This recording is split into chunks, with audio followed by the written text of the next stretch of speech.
Carolina Panthers quarterback Bryce Young has been benched 2 games into his sophomore season, but there's still a case that he can turn it around and not be the biggest bust in NFL history. Busted.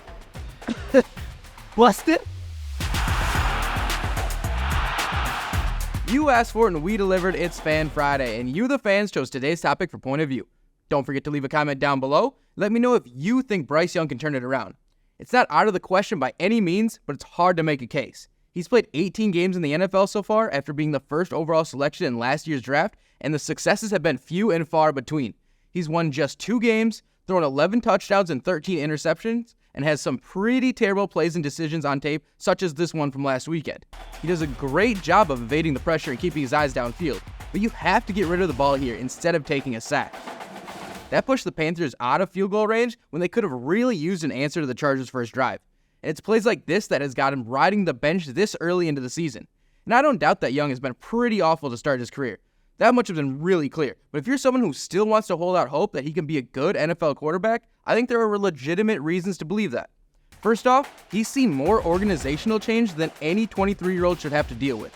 He's had 3 head coaches, 3 QB coaches, 2 offensive coordinators, and has been left with a pretty weak wide receiving core after DJ Moore left in the Bears trade. The situation really couldn't be worse, yet a lot of the blame is being put on him.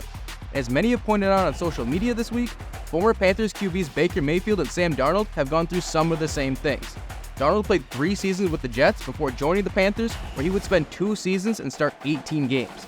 He threw 16 touchdowns and 16 picks, and posted an 8-9 record before the Panthers decided not to renew his contract.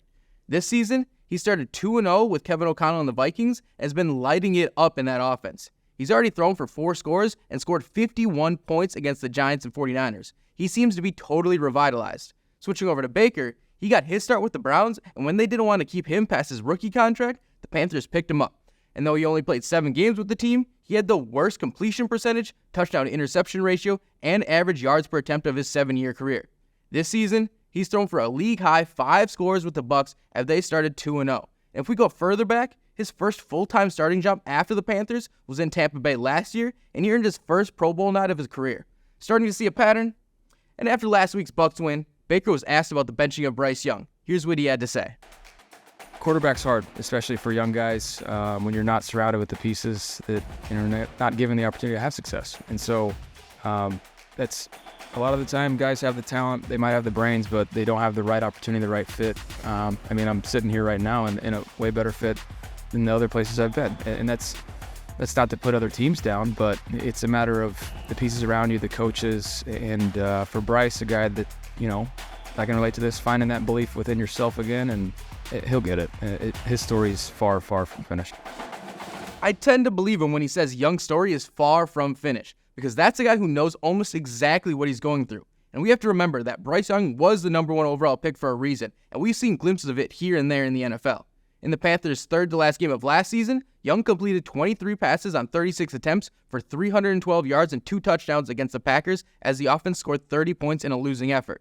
And when the team needed it most late in the 4th quarter, he came through with this throw. He rolls out of the pocket and again keeps his eyes downfield before he fires an absolute dart on the run, where only his guy can get it. These are the type of throws we saw at Alabama and I think are still in him somewhere. So maybe it's not necessarily all on Young, but some, if not most of the blame should fall on the front office, cough, cough, and ownership. And if history tells us anything, it's going to take a new environment to get it out of them, because the Panthers have demonstrated that they have really no idea how to run a football team.